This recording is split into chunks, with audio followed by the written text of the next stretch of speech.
How you guys doing? This is Willie Myers from Manus Outdoors. Today we're going to show you how I sharpen up my knives and other sharp tools. Don't go away. Alright guys, so a lot of things you see on the table here is what I use to sharpen up my tools with, and primarily what I'm going to use is a sharpening stone, wet stone of some kind. Now this stone you actually can use oil with, and that just helps you create a slurry, and the slurry that comes off here, which would be the metal and the stone grit itself coming off of each other, will actually create a different kind of grit on here and get you a nice polish going on and help in the sharpening process at that as well. Some stones you don't want to use oil with, you just want to use nothing but water. You need to look into that when you're buying a wet stone. This stone is a bit dirty. It is 220 and 1000. So it's a combination stone. There's plenty of combination stones out there. This, I cannot tell you what brand of stone this is because it is incredibly old. This has been passed down through the family for a little while. I use leather strops for finishing, and I use a buffing compound with that. Some people call this green jeweler's rouge. So if you need to look that up, green jeweler's rouge, and I'll just spread that on and do my stropping, but we're going to show you guys that here in a little bit. So other than that, I have 3000 grit sandpaper, 1000 grit sandpaper, and 2000 grit sandpaper. I also have 220 grit sandpaper as well, and that's just the process that I use to sharpen some blades, especially like the crook knife and things like that. But if you got a problem area on your knife, like a big rust spot, you weren't able to do blade maintenance as well as you think you should have, and you got a nice corrosion on your blade, or even if you pick up like an old blade from a thrift store or something like that, or a yard sale, these the 220 and then progressing up 1000, 2000 to 3000, you're going to restore that knife to a beautiful condition. I love taking old knives that people just really don't care about, and they're ready to throw them away, and I'll take them and make them look like brand new. Sometimes they're family heirlooms, and people are just really appreciative of that. But anyways, we're going to sharpen this pocket knife that I got here, and we're going to clean it up, sharpen it up, because this is pretty dull. We're going to do that on camera right now. Okay guys, so this is the Mora crook knife that I got, and as soon as I did the video on that, I got a couple people asking me how to sharpen it up. And it's really not that hard. It's still absolutely razor sharp. It really does not need sharpened, but I'm going to go ahead and demonstrate how I would sharpen it. And depending on how dull it is, I would, if it's really dull, I would start out with the 220 and then go up from there with the 1000. But like I said, it's still really sharp, so I'm just going to start out with a 2000 grit sandpaper just to show you guys how to do it. I don't need all of this sandpaper here. This is auto body sandpaper, and you can get that at like Advanced Auto Parts or whatever, O'Reilly's, whatever auto parts store you have in town usually will carry it.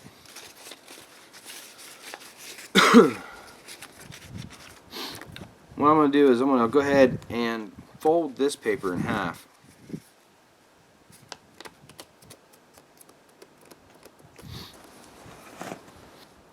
Just take your sandpaper and touch the bevel just like that. See, if I have the crook knife flat against it, and then just touch the bevel just like that, and then drag all the way across the bevel. Just like that.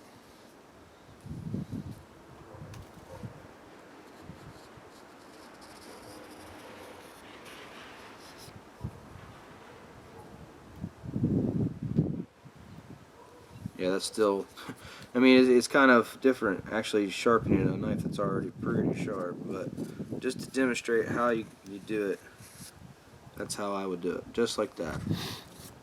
And we could take it on the edge that I've been using as well, just to keep it touched up, keep it honed. So like I said, keeping the crook knife straight and then just meeting the bevel. And you can almost do this by eye by looking at the shadow. So if I see the shadow on the sandpaper, and then I'm going to just touch it until the shadow meets, and then swipe across using a diagonal motion. Just like that. Oh yeah. This knife is absolutely razor sharp, but there you go. That's how I would sharpen the crook knife. But this knife right here is really dull, so let's go on to that.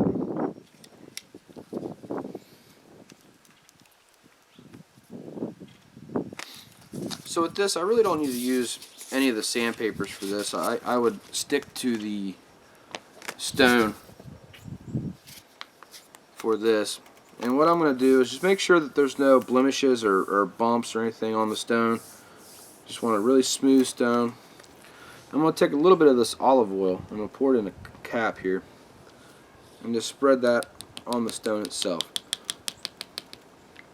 You know, and I like using Japanese water stones and things like that, and I have some of those as well, but they are not at this location, so maybe we'll do another video about that. So I'm just going to spread that oil around the stone.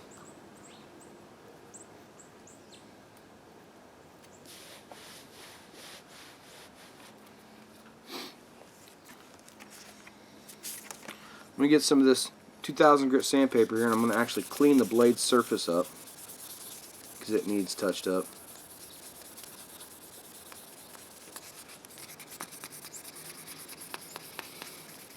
You know, I really don't care if my tools get dirty, but you know, when it's blade maintenance time, it's time to clean everything up.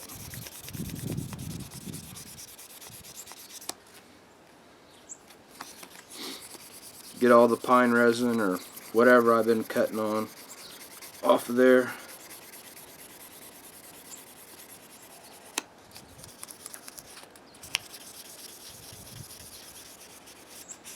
And there you go. And now what we did was give that oil a little bit of time to penetrate that that stone itself.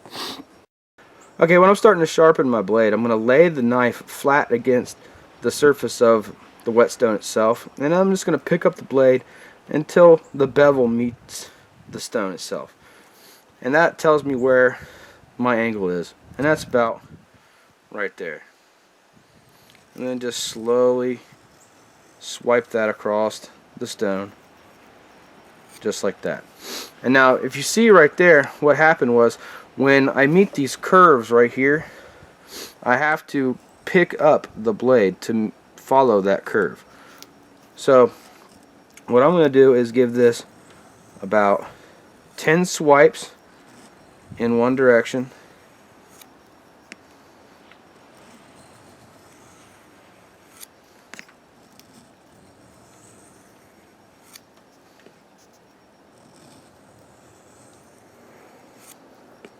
and then 10 swipes in the opposite direction. Again, following the bevel.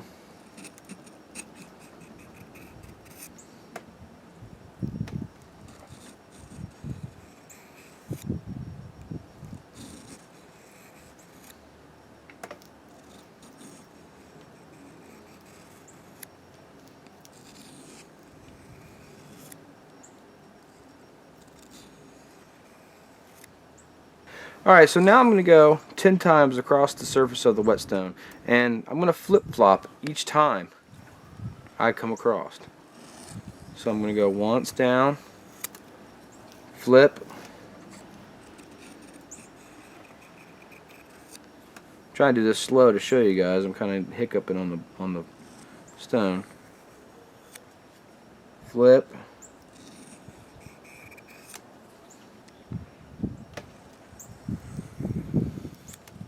I'm going to do that about 10 times as well.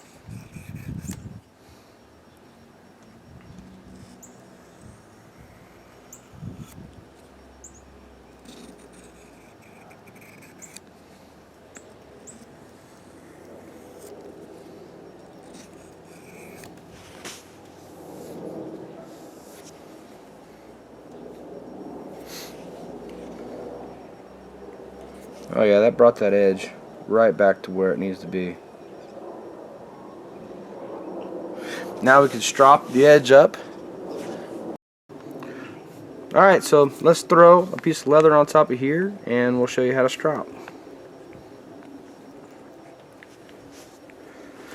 Alright, well there's plenty of compound on this as well, but I just want to show you guys, you know, just apply this, just apply that buffing compound pretty liberally on there. And if I'm sharpening this way, I'm stropping this way. And what I mean by that is from tip all the way to the base, the handle, all the way down. And then I'll flip it and go the reverse way, all the way down.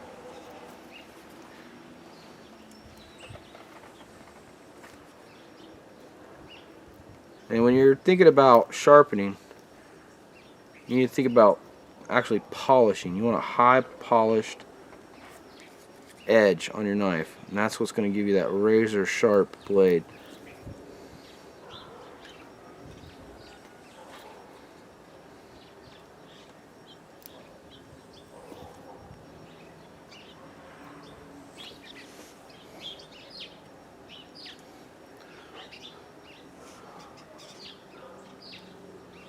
Alright, so with just a little bit of work, not very much at all, we brought this Kershaw back to the edge that it really needs to be. That's absolutely sharp right there. I guess we should probably cut some cardboard or something so you guys can see how the edge is.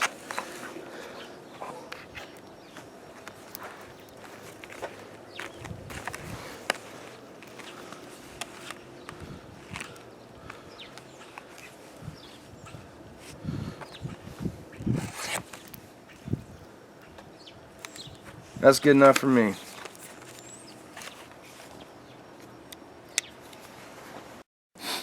Alright guys, well I just wanted to show you guys how I sharpen my blades. You know, I keep my tools absolutely razor sharp. I always make sure they're sharp right before I go into the field. I have things in my pack that will pay attention to that edge while I'm in the field. You know, I carry a small stone and a diamond rod with me. You can see that in the video that I have on my channel. It's called What I Carry on My Body at All Times. That's on a hip pack of mine that's always with me. You know, these are the methods that I use to keep my tools sharp and keep my tools maintained and well oiled. I always keep my knives, especially carbon steel, I always keep a layer of tallow or some kind of oil on them as well. Burley Balm, we're going to be doing a video about Burley Balm here in a little bit. It's great for tool maintenance itself. Keeps my knives from any kind of corrosion whatsoever. But you guys are going to be seeing that here in a little bit. But this has been William Myers with Manus Outdoors. Hope you enjoyed this video. If you did, I appreciate it if you click subscribe. Liking my video helps me out a lot. Appreciate all your views, comments, and support. Hopefully we'll see you out in the woods.